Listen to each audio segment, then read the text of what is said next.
الحمدللہ کفا وسلام علی عباده الذین اصطفى اما بعد فاعوذ باللہ من الشیطان الرجیم بسم اللہ الرحمن الرحیم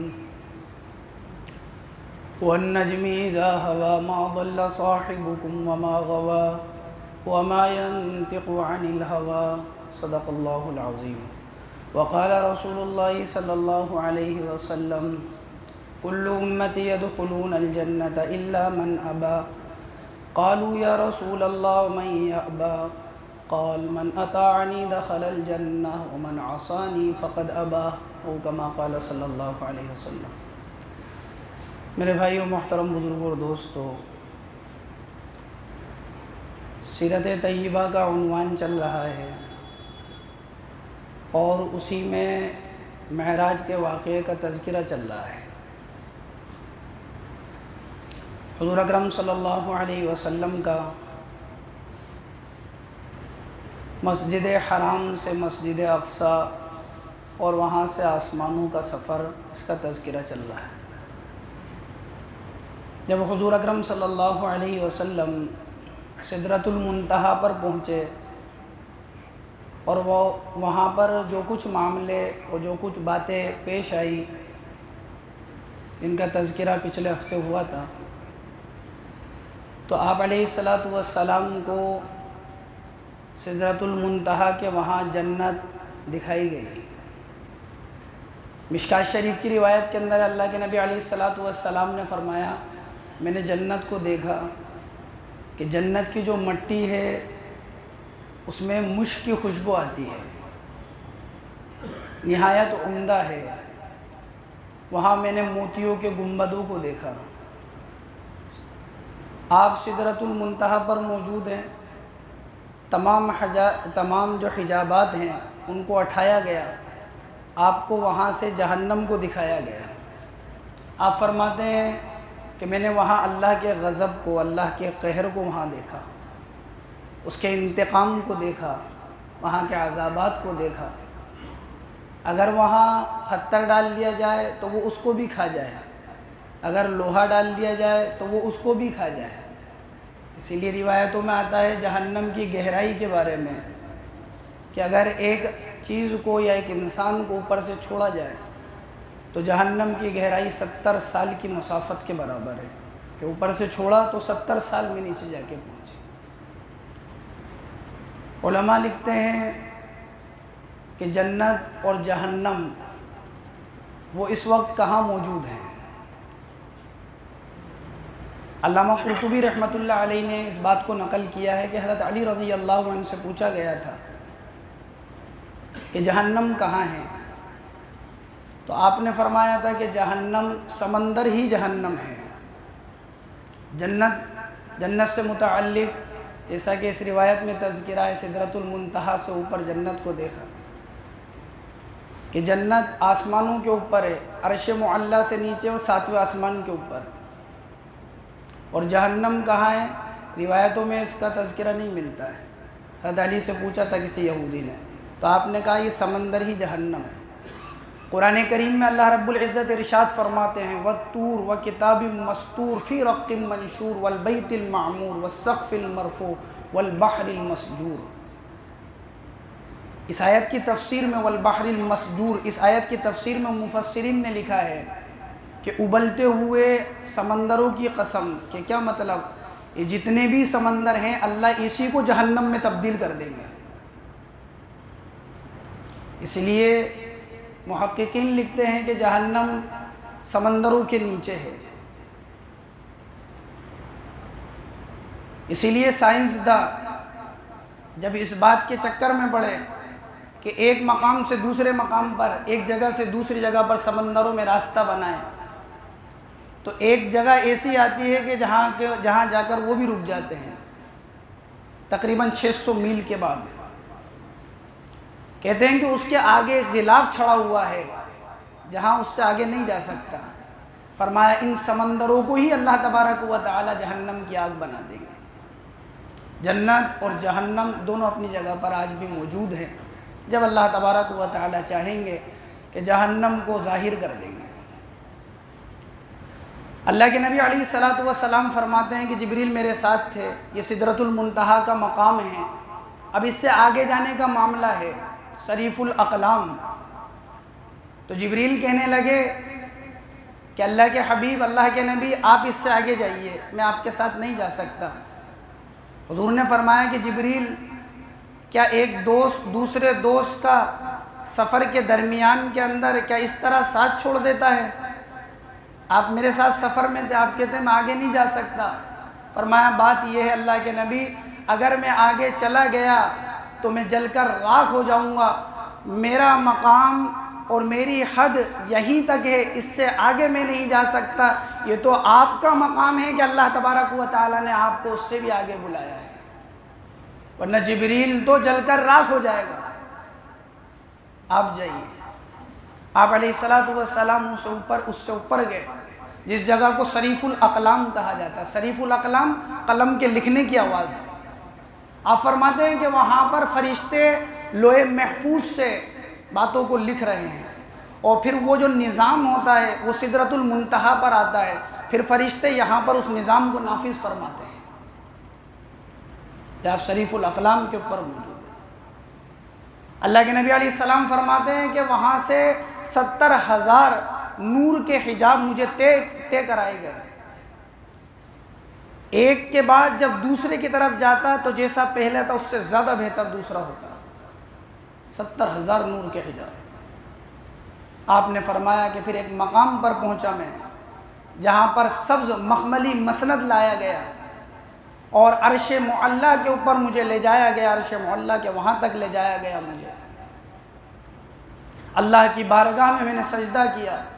قرآن کہتا ہے فَكَانَ قَابَ قَوْسَيْنِ أَوْ أَدْنَىٰ فَأَوْحَىٰ إِلَىٰ عَبْدِهِ مَا أَوْحَىٰ۔ ایک کمان یا دو کمان کا فاصلہ رہ گیا، جو ہم نے اپنے بندے کی طرف وحی کی، جو وحی کرنی تھی۔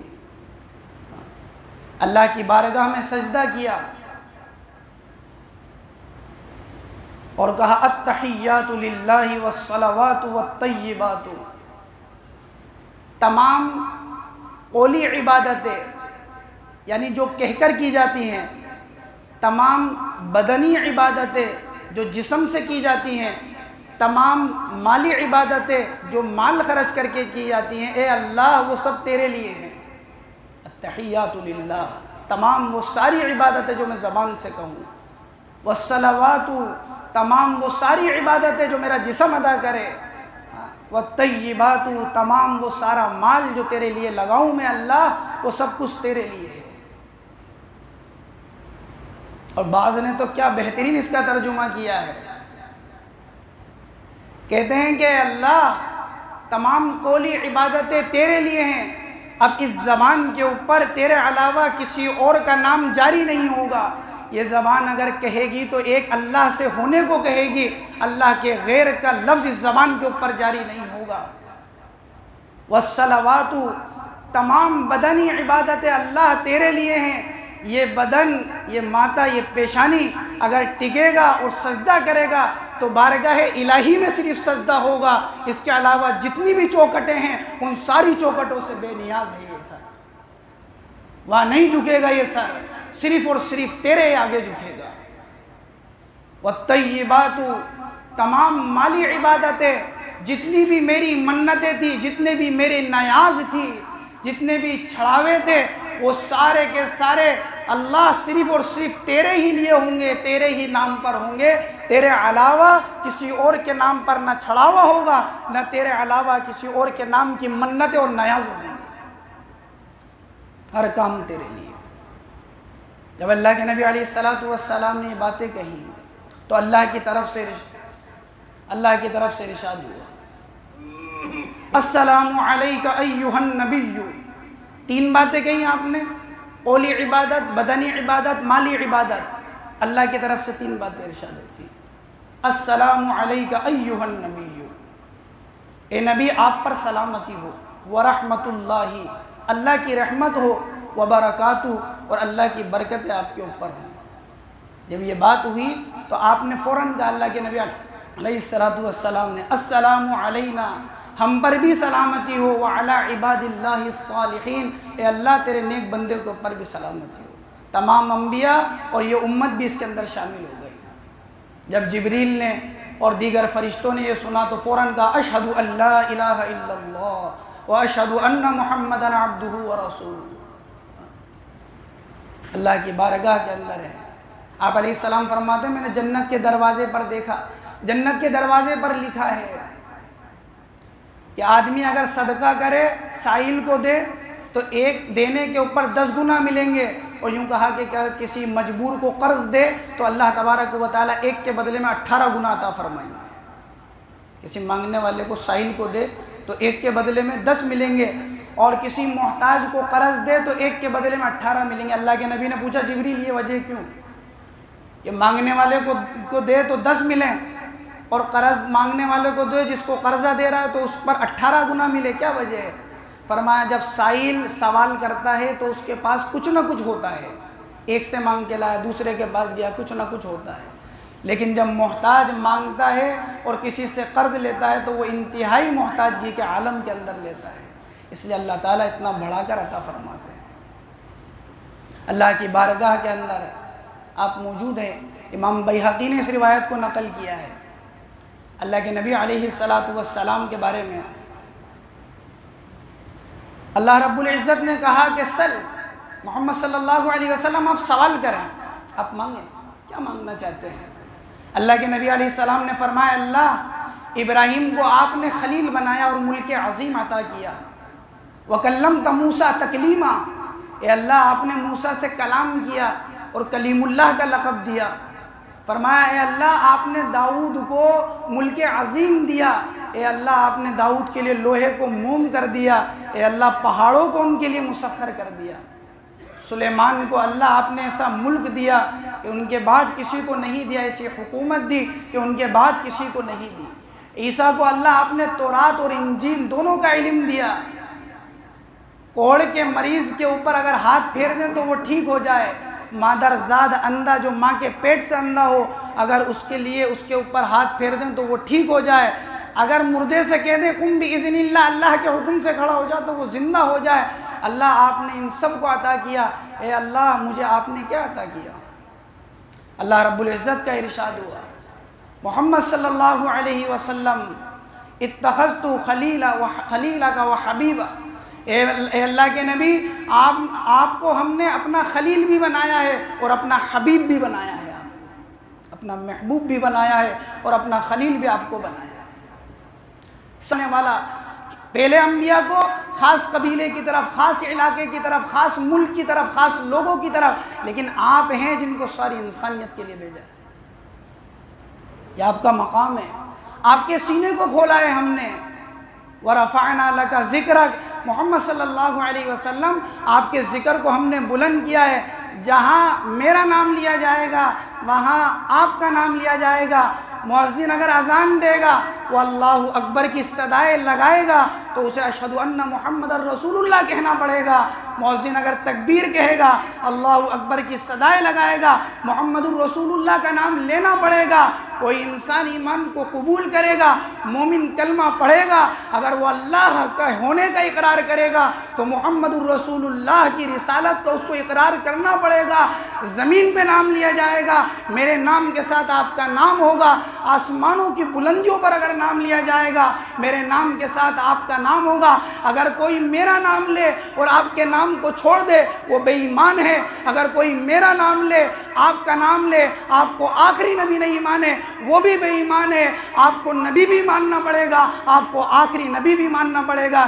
یہ مقام ہم نے دیا، وَرَفَعْنَا لَكَ ذِكْرَكَ، آپ کے ذکر کو ہم نے بلند کر دیا ہے، کہ اتنا بلند کر دیا کہ ساری انسانیت مل کر اگر اس کو نیچے کرنا چاہے تو نہیں کر سکتی۔ وَرَفَعْنَا لَكَ ذِكْرَكَ، بلند کر دیا۔ اب تو ہو گیا ہے، اب کوئی کچھ بھی کر لے وہ نیچے نہیں ہو سکتا۔ فرمایا کہ آپ کی امت کو بہترین امت بنایا، آپ کی امت کو امت وسط بنایا، آپ کی امت کے سینوں کو انجیل کی طرح بنایا، یعنی قرآن کو وہ اپنے سینوں میں محفوظ کر لیں گے۔ یہ آپ کا اعزاز ہے۔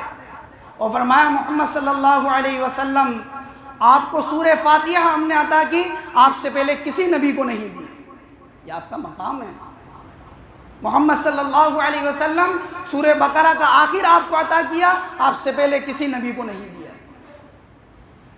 محمد صلی اللہ علیہ وسلم آپ کو فاتح بنایا، آپ کو آخری نبی ہم نے بنایا۔ یہ مقام اللہ تبارک و تعالی نے دیا۔ محققین کا اس بارے کے اندر اختلاف ہے صحابہ کے زمانے سے کہ اللہ کے نبی علیہ السلام نے اللہ کو دیکھا یا نہیں دیکھا۔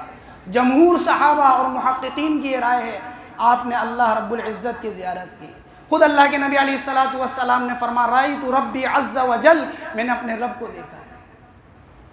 حضرت ابن عباس فرماتے ہیں رآہ مرتین، اللہ رب العزت کو اللہ کے نبی نے مرتن بقلبہ و مرتن ببصرہ، دل کی آنکھ سے بھی دیکھا ہے اور سر کی آنکھ سے بھی دیکھا ہے۔ کسی نے پوچھا ابن عباس رضی اللہ عنہ سے کہ قرآن تو کہتا ہے لا تدرکوا الابصار، آنکھیں اس کو دیکھ نہیں سکتی، آپ کہتے ہیں اللہ کو دیکھا ہے۔ اللہ کے نبی نے فرمایا ایک دیکھنا ہوتا ہے فی الجملہ کہ ایک چیز کو دیکھ لیا، ایک دیکھنا ہوتا ہے اس کی تفصیل کے ساتھ دیکھنا، تفصیل کے ساتھ نہیں دیکھا۔ یہ جنت میں انسان اللہ رب العزت کو دیکھے گا، لیکن فی الجملہ اللہ رب العزت کو دیکھا ہے۔